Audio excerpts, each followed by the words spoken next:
What's up, everyone? Welcome to part 2 of the preseason Left Coast Leafs podcast.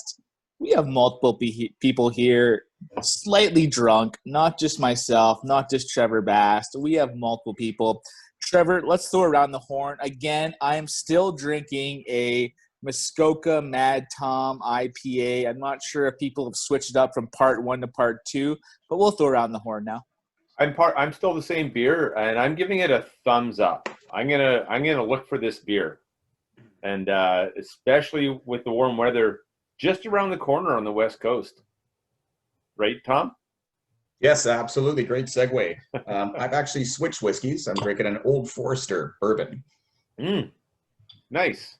First bourbon bottled in the USA. How many whiskeys do you have right now at your disposal? 1, 2, 3, 4, 6, 7, 8, 9, 10, 11, 12, 13, 14. 14 in this room. This room.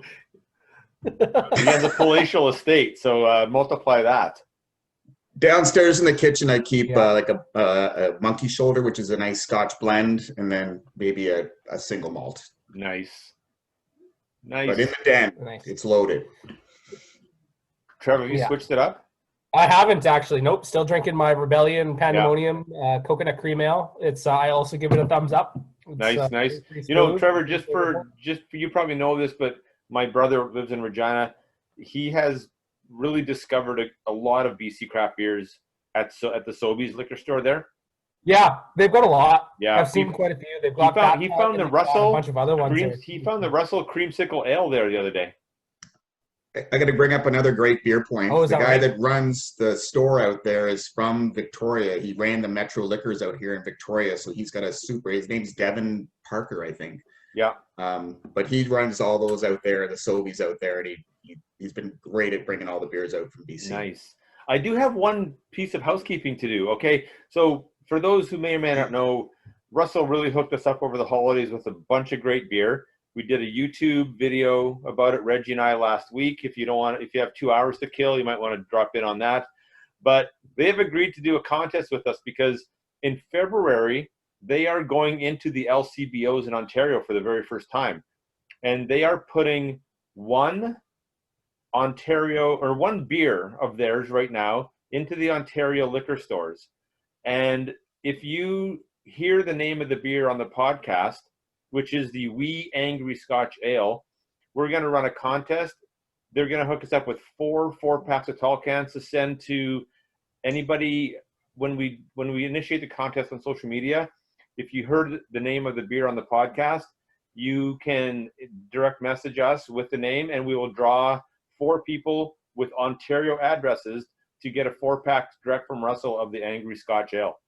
Ooh. So I like that. Yeah. But before we get into the contest, though, how many people actually listened or watched the full 2-hour drunken ridiculous we are up video? To a like viral 75 views, and our analytics tell us that the average listening time or viewing time is 13 minutes, which actually is good for YouTube. Percentage-wise, that is actually good because people jump around YouTube. So, and I think my immediate family bought that average up. For me, I scrolled to the end. I just wanted to see how drunk you were. Yeah. So one more thing before we go. So before we go on, Tommy, there's a story about those gloves behind you. I know it. What is it? Oh, so those are the last gloves my old man wore. Okay. We lived across the street and we played a lot of shinny with the Bond family. Yeah. And in Locust Hill, Ontario. So we lived across the street on a farm from Bobby Bond and the fam, and that was my dad's outdoor gloves when we played on Bond's ice across the street from us. And my sister, matter of factly, dated Bobby Bond Jr., but I probably skated with the Bonds till I was in grade 3. I knew those weren't just window dressing. I just had a hunch those weren't just window dressing. Like, oh, I found these at a garage sale in a Esquimalt, and I just hung them on my wall. No, it's the only thing I wanted from the old man, and my mom put them aside for me, and yeah, it was. That's incredible. Awesome. Great story. Awesome story. Great story. Yeah. Yeah, I hope people hear that. That's awesome. So we're going to go into sort of our rapid fire predictions portion of the preseason preview. And in no particular order, who on the Leafs is going to lead the team in goals this year? We're going to go goals first. I mean, if anybody has a different answer than mine, number 34, I'd love to hear your rationale. Yeah, I was gonna say it's probably the same right across the board. Although, I don't think there's. What's the total though? Yeah, well, okay, yeah, go with that. Okay, I think he's gonna hit 30. I got him down for 32. Yeah, I was gonna say. I figured right around 30. Yeah. I got him down for healthy wise 35. I am going 40. He is going off this year. He's not fucking around. He's 23. This is his. I want to be the MVP year. I am going 40. Wow, that's a huge number. What's that pace? Anybody have a calculator? It's a 60 about, goal pace. 60 that's goal pace. It's similar to Stamkos. Stamkos he did 50 goals once. I think he's already got COVID. He's not getting sick. He's good unless a freak injury happens. Knock on wood. Mm-hmm. But for me, it's going to be 40 goals, and he will be in the MVP top 3 voting at the end of the year. Okay, good. Fuck Connor McDavid. Yeah. He's more of an assist guy. Assists, Leafs assist leader this year. I hope it's Marner. So, Tom, you're going Matthews? Yep. Okay. Do you think he's just going to get is he going to get his cookies on the power play that way? Yeah, I think it's going to be a big, and I'm in the same camp as Sean. I think it's going to be like a massive year for him. I think he's going to challenge for the scoring title. I think Matthews is going to be he's going up to another level. I think he's, we're going to look at him and go, this kid's a legend, and he's in his fourth, as he 23, and you're just like, he can't be stopped. I think, him and Draisaitl will be doing this and McDavid, but I think there's on the flip side of it, why I think they're on both sides. I think this is going to be a high scoring league this year. Lots of goals, 6-8 or 8-6 and 6-4. There's not going to be a lot of low scoring games. Yeah, goalies they had no time to get their groove on. No. Trev, what about you? I'm going to say Marner. I hope, especially if him and Matthews stay on the same line, I think Marner is going to be setting them up quite a bit. I think he's going to get a lot of secondary assists with Thornton and stuff. So I'm going to say Marner, and I'm going to say he gets 35 assists. Okay. 35 assists in 56 games? I think you go real crazy, though, and be like, hey, Joe Thornton's going to lead it. No, it's going to be Marner. Marner's going to be feeding Matthews. Thornton may put up a big point total at the end just for playing on that line, but for my prediction, Marner better be up there with the assist total. I went with Tavares. I went with JT as the assist leader, just to go off the board a little bit. Why? Who's he feeding? He's not on power play 1. He's not playing with Matthews. I don't think. Who'd you pick as your goal scorer? I don't think we have a power play 1, and I don't think that 2 power play system is going to last past the 10th game. And who did you pick as your goal scorer? I think Nylander's going to have a big year. You picked Nylander as the top goal scorer? No, I think he's going to have a big year, and that's why I justify Tavares as getting a lot of his assists. But then Tavares on the power play doesn't he sits in front of the net though on number 1. Well, I mean, everyone touches the puck. It's all inside. It's all inside the blue ice. That's where most of Nylander's goals are. That's where JT sets up. I feel like you have put no work in your prediction here, and you are drunk. I'm not drunk. I stole my first beer. But you know what? You should be happy that I'm actually showing Tavares some love, because I haven't been always pro Tavares. So, I'm joking. Since July 1st, 2018. Joking. Have you hit us? So everyone's hit that one? Okay, so points. That's a 3-man race. Who you got, Sean? I'll go first here. Matthews. Matthews for points? Yeah, for me to say he's going to be in the top 3 for like player of the year or Ross, sorry. Yeah. I think he will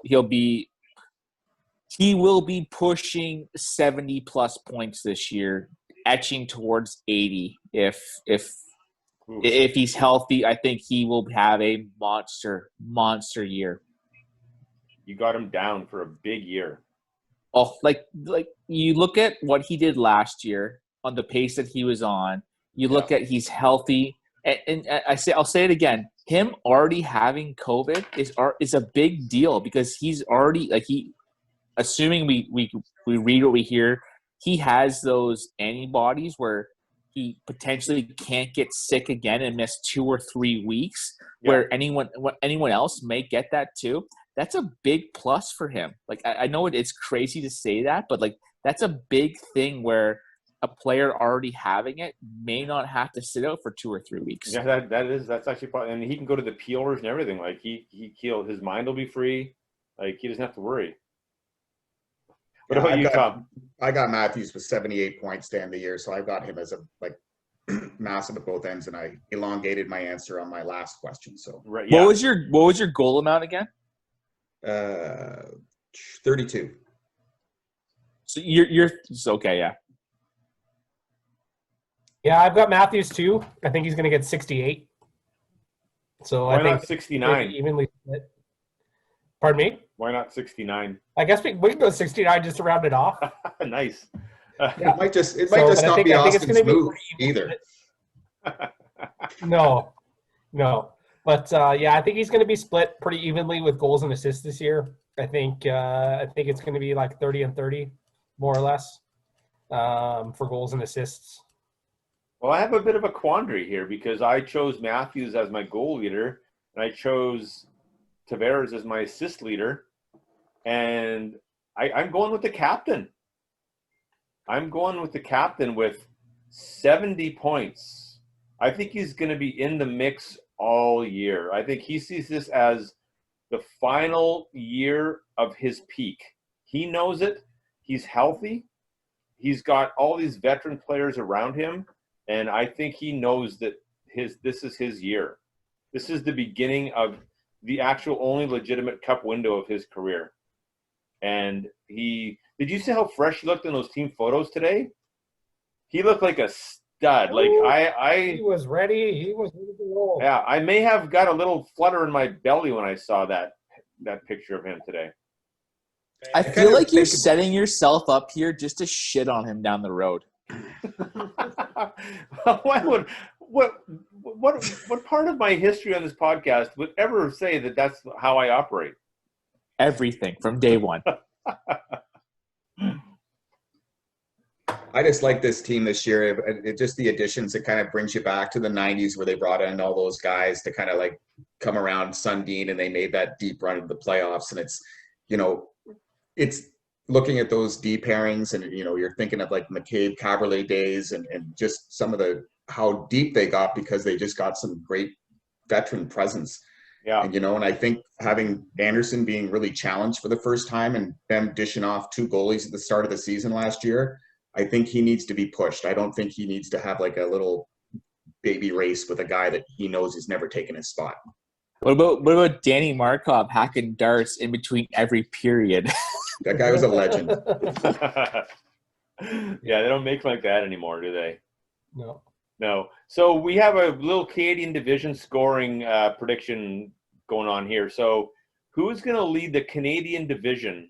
I love saying that. I love saying Canadian division because, as Sean knows, I am. It's the Scotia division. It's the Scotia division. It's I might get a letter about that one. It just reminds me of the CFL. I'm going to embrace every second of it.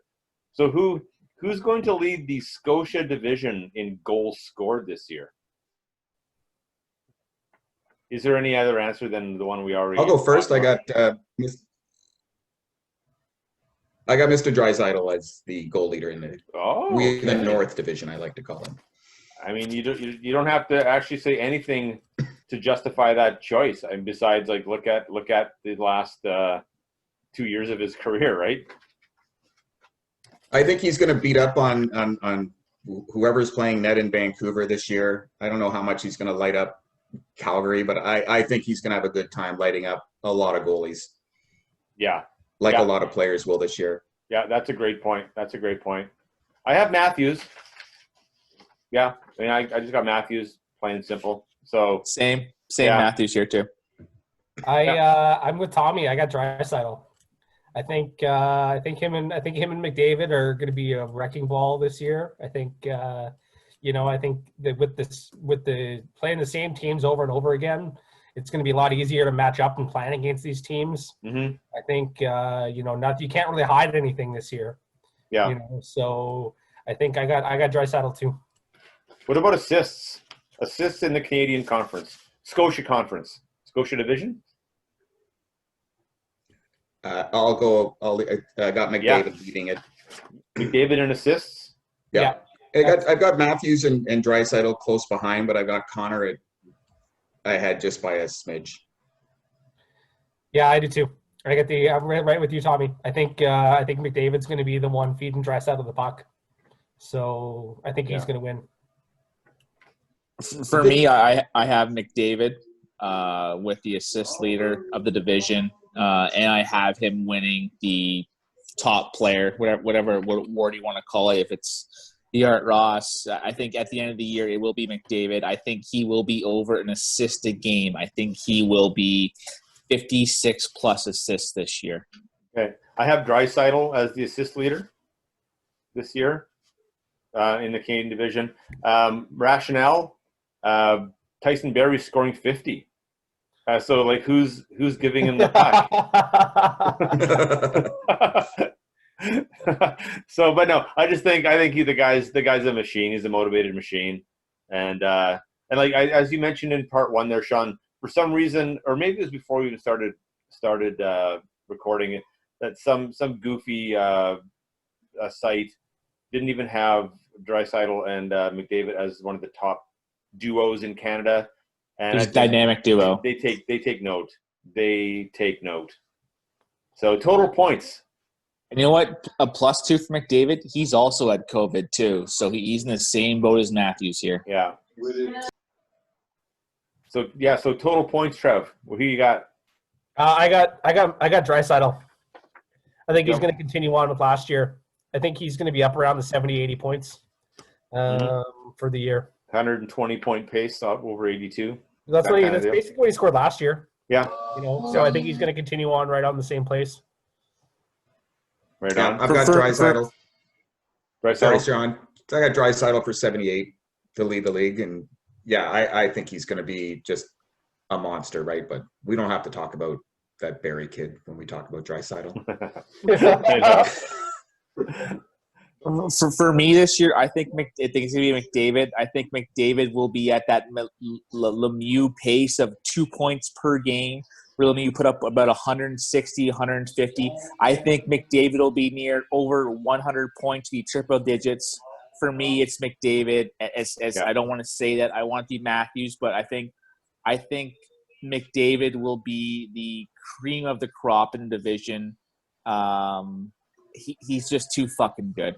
And I'm not looking forward to him embarrassing Raleigh 10 times this year or 9 times this year. I have a problem with that play, but we don't have enough time for me to agree with that. So I have McDavid as well. I think he's going off this year. He is who he is, and he's gonna. I don't know what the strength. I haven't figured out the strength of schedule as far as each division goes this year, but I think it's a pretty strong schedule in the Canadian division. I think he's going to just come to play every single night, and I think he's just going to be a man on a mission this year. I mean, they got embarrassed by the Blackhawks last year in the play-in round. Do you think by him being Canadian versus Matthews being an American plays a difference here? Like a motivation to play well in the Scotiabank division?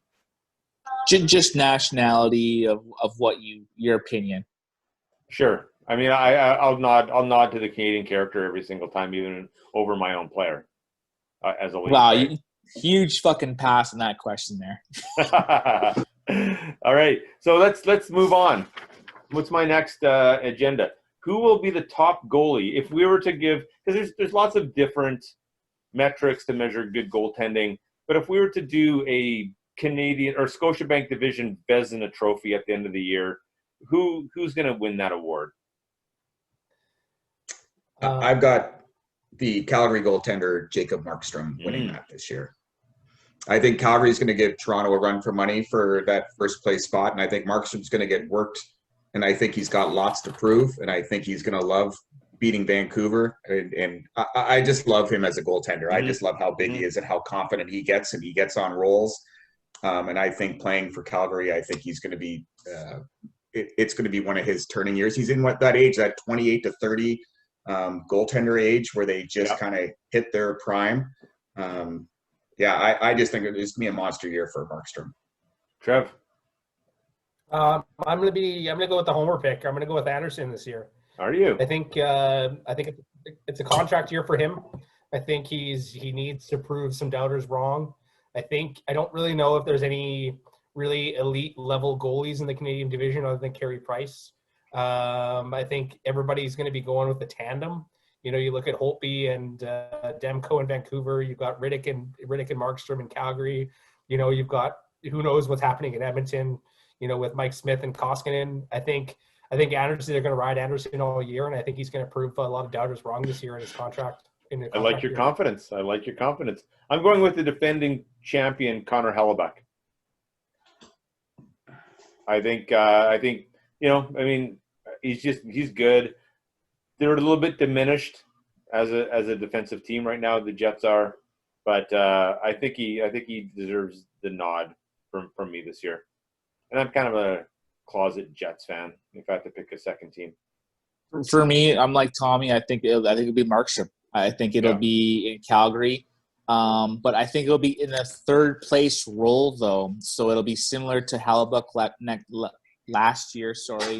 I think it'll be Toronto, Edmonton 1-2. I think Calgary will be in the playoffs because Markstrom is that fucking good. And I think him losing, or the Canucks losing him, sure, Demko and Holtby, but I think for me it'll be Markstrom. He'll be the top goalie in the division. Very good, very good. Yeah, I think Markstrom is very. I think he's the one to watch. A guy that switches teams in the prime of his career, goes to a better defensive team. Definitely, he's got the potential to do that. So, give me your division standings in the Scotiabank division. Let's let Trev kick this one off. Give me your order of finish. Yeah, so I've got Toronto number 1. I've got Edmonton, Calgary, Vancouver, Winnipeg, Montreal, Ottawa. All right. We'll all just give it, and then we'll discuss after. Okay, Tommy, go. I got Calgary in Toronto, but I'm just that guy. I got Calgary winning. Toronto, Edmonton,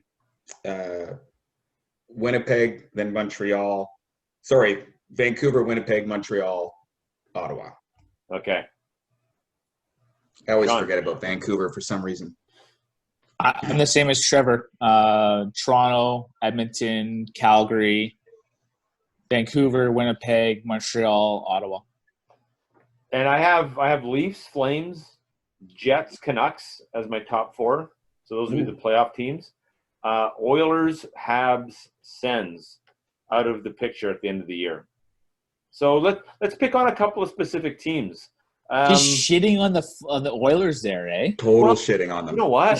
I have to. I'll lead off on my Oiler one. Like, they weren't very good defensively versus the Blackhawks last year. They have lost Clefbaum for the season. They're going to have to play Tyson Barrie 20 minutes a night, and they have Mike Smith and Koskinen as their kind of tandem. Like, they're in a little bit of trouble, and they got to play Calgary 10 times. And I'm sorry, but Zach Kassian isn't going to get you any points single-handedly in that series. No matter how many times he tries to pummel Matthew Tkachuk, that doesn't count for points on the board. And I think they're going to probably give up, of the 20 points on the board versus Calgary, they're going to give up 16 of those. Like, I don't think they're going to do very well. And my other observation, people are pumping up the Habs.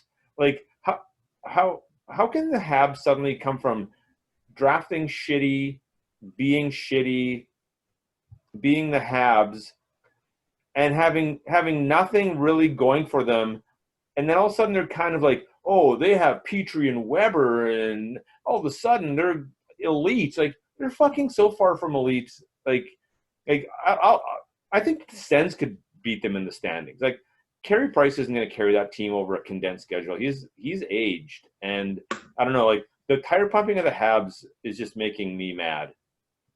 I don't want to hear anything anymore about Montreal. I was like, when I heard they picked up like Corey Perry, and I was like, what is that going to do for that team? It's every team's blessing. They were like, we are going to light it up against Montreal on the power play. Mm-hmm. Corey Perry and the rest of that team is just going to be leading into the box. Most of their forwards aren't strong back checkers. They don't really have a really good blend of front office guys. Mm-hmm. It's a really weird makeup when you look at Montreal.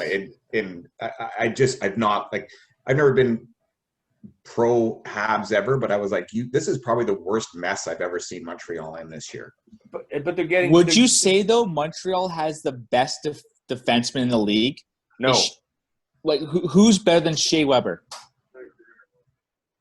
Morgan Riley. Mark Giordano. Like, Shea Weber is like, yeah, he has got a big shot, and he's got that kind of Chara vibe going about good positioning and a good stick and a little bit of leeway with the officiating.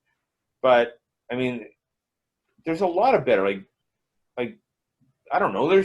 He's not in my top 15 of defensemen I'd want on my team. If I could He's a go stud. get anybody If you want a D-man for 1 year, you want Shea Weber on your team. I would trade Morgan Riley for Shea Weber for 1 year straight up. That's all that mattered. I would rather have Shea Weber be number one in the Leafs than fucking Morgan Riley. That he is a doesn't make the stud. Habs good. But no, but for 1 year though, he's that good. Like, that's what we're talking about here. Like, you can't sit here and shit on the Habs and say, who is better than Shea Weber next year, a healthy Shea Weber?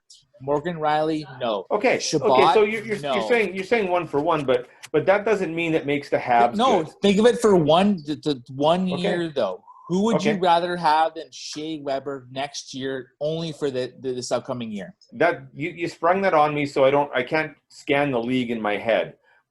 But if you're talking Weber for Riley for 1 season, okay, I'll take it. But he doesn't make the Habs a playoff team because he's Shea Weber. This isn't basketball. This isn't a 5-man court. Like, it's not like LeBron. You can't just do like, okay, we got LeBron and a good other guy, we're going to win the title. Like, this is different. I still said they weren't a playoff team. I picked them out of the playoffs. I'm just saying Shea Weber is a difference maker where you can't shit on them from a defensive standpoint.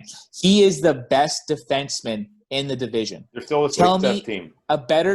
Tell me a better defenseman for 1 year than Shea Weber in this North Scotiabank division. Oscar Klefbom. No, I'm just kidding.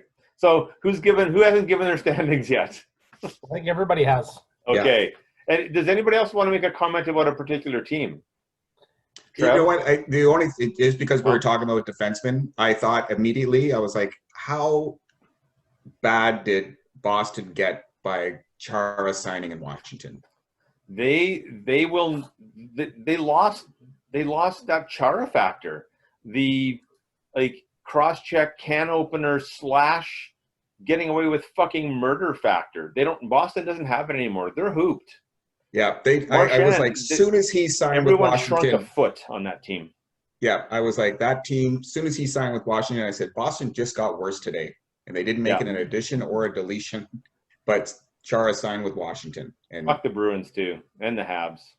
Yeah. I think like off topic here, but I think that East Division is going to be the hardest division in the NHL. I think that it's going to be like, you look at well, Boston, I think, is going to take a step back. But, I mean, you've got the Islanders, the Rangers, Philadelphia. I think the Rangers are going to be a force to be reckoned with this year with Lafreniere. I think they've got a lot of really positive uptakes. You got Pittsburgh, Washington. I think that East Division is going to be one of the hardest in the NHL. So you're talking about the Mass Mutual East Division? Yes, Mass Mutual Yeah. East Division. Yeah. I don't think people talk enough about this baseball schedule this year. Like, you think about where the Leafs end up, the last 3 games are played against Montreal. Yeah. Like, Montreal might be out of it, but they might be playing spoiler. And you got to play the same team for 3 games to end your season that has nothing to play for.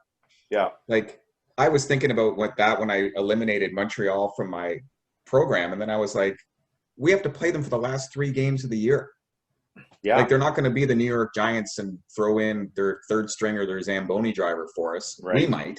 Ottawa's going to spoil somebody's party too in the last week of the season. Too. They had a hell of a draft. Ottawa had a hell of a draft. I think I have them last in the Canadian division, but I think they could probably move up a spot or 2. Really, I think. They got that Stutzel who was the lights out in the World Juniors. Goodness. Yeah. I got that Shabbat character is like. I think he's going to make it. I take Shabbat over Weber. So let's go to fuck off. No, you wouldn't for 1 year. Okay, quickly, because we're down to 6 minutes on the old Zoom. What fucking 2 Canadian Shabbat over Weber? Piss off. What 2 Canadian teams? We're gonna have a Shabbat versus Weber special episode. What 2 Canadian teams move to the final 8 of the playoffs? I have Leafs Flames. Same. Yeah, I'd say so. Yeah, I'd agree. Okay. You didn't have Calgary making the playoffs, though, I thought. Census, I have them. I have them as second in the conference, 17 points behind the Leafs.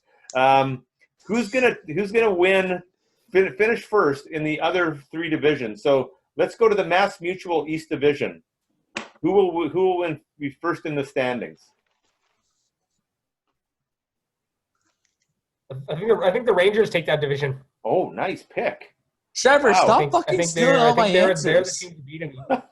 That's an off the board from the guy that was pumping New Jersey's tires a year ago, but that was a year and a half ago, actually.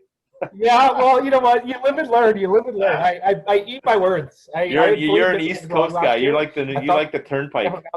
You have Kako coming in for year 2, and now you have Lafreniere with fucking Panarin, who could be the fucking MVP of the league. Like, they're legit good. They are good. Yeah. Tommy, who you got coming out of the Mass Mutual Registered Trademark East Division? Yeah, that's I was like, am I the Ranger guy too? Yeah, I am. I'm Caps. Go Chara. Loser. I have a Chara jersey. I have a Chara reverse retro on the way. Leafs reverse retro Chara. Is it a Bruins reverse retro Chara? Yeah, no, it's a Leafs reverse retro Chara. So the Discover Central Division. Sean, kick us off. Tampa Lightning. Yeah. Without Kucherov. It's all a fuck. Tampa's the best team. Until they're not the best team, they're the best team. Okay. In my books, anyway. I'm Carolina. Not up for discussion. Trevor. Yeah, I think Tampa too. I think you know what, you gotta, once you're the best, you know what, you gotta get beat out, and I don't see anybody beating them out in that division. I think Carolina gives them a run, but I don't think anybody, because really they haven't made any changes aside from losing like Bogosian. They're gonna lose Kucherov, but they have Braden Point, and they got Stamkos that's gonna be coming back. So I think they're the team to beat in the Discover Central Division. All right. I honestly feel like we have shared notes here. I think so. I kind of missed out on that. I've also called this the least watched division. Yeah. Nobody's watching this division. This is like the worst division of the 4, and it's Tampa's gonna just walk all over every single team in here and just build up points on. It's a shit division. It might be the highest fan attendance of the divisions, though, because it's the fucking craziest states. Florida. Yeah. They're going to be we're going to call it the revenue sharing division. Actually going to have fans in the stands. Okay, we're going to go for the Honda West Division. Tom, kick us off. Vegas. Okay, there's only 2 possible answers in this division, so. I'm Vegas. Vegas? I'm going with Colorado. Yeah, I'm going to Colorado too. The Trevors have the Colorado. Yeah. I think Colorado's the number 1 Stanley Cup favorite, I think, right now. So I think they're pretty stacked. You know, you look at their prospects too. Like Colorado is such a deep team. They're gonna have That Vegas D is so good though. Yeah, so is the Petrangelo. Colorado D though. Colorado D is pretty damn good too. Makar, yeah. A couple of goalies in Vegas too. Yeah. I have Colorado in that one. We are down to under 2 minutes, so it's a 2-minute warning. I like that reference. Stanley Cup champion. So we just all go 1, 2, 3 and say our answers at the same time. Let's do it. Let's. All right, whatever. No. You go, Sean. Are they all the same though? They are. Me, Oh, sorry, Sean. I'm Didn't gonna. want to speak for you. Sorry, I am going to pick in a crazy year because it would make no other sense, but the Toronto Maple Leafs. That is who my Stanley Cup pick is, because everyone will shit on it's not a real fucking Stanley Cup, blah, blah, blah, blah, blah. But This is the fucking year they get it done. Nobody's saying that about Tampa's bubble win, but yeah, you're right. They will say it about us. And I'm going with the Toronto Maple Leafs. Of all the oddball situations where this team finally breaks the curse, this is going to be the one, and we are not going to care about any excuses. Yeah, I've lived out here for since '96, and I've watched them get into the semifinal. They're almost there, and I'm telling people I'm booking my flight home. They win Game 7, and it never happens. But I'm like, I'm booking my flight this year. There you go. Game 7. I got the Leafs. Please. Trevor. Well, I guess I kind of have to pick the Leafs. Don't No, I? you don't. You don't. You can have the right answer. No, I'm kidding. I had the Leafs too. I think this is the year. I think no matter what happens, I think this is the year. I think they added enough balance and grit on their roster to be able to compete with the big teams. But The biggest fucking homer pod ever. It is. We're getting punted. We're getting punted in less than 20 seconds. So we're gonna thank you, gentlemen. We're gonna do a mid-season, okay? Okay. So on 3, 1, 2, 3. Go, Leafs, go. Leafs go. Leafs go. Leafs go. Thanks, boys. fellas.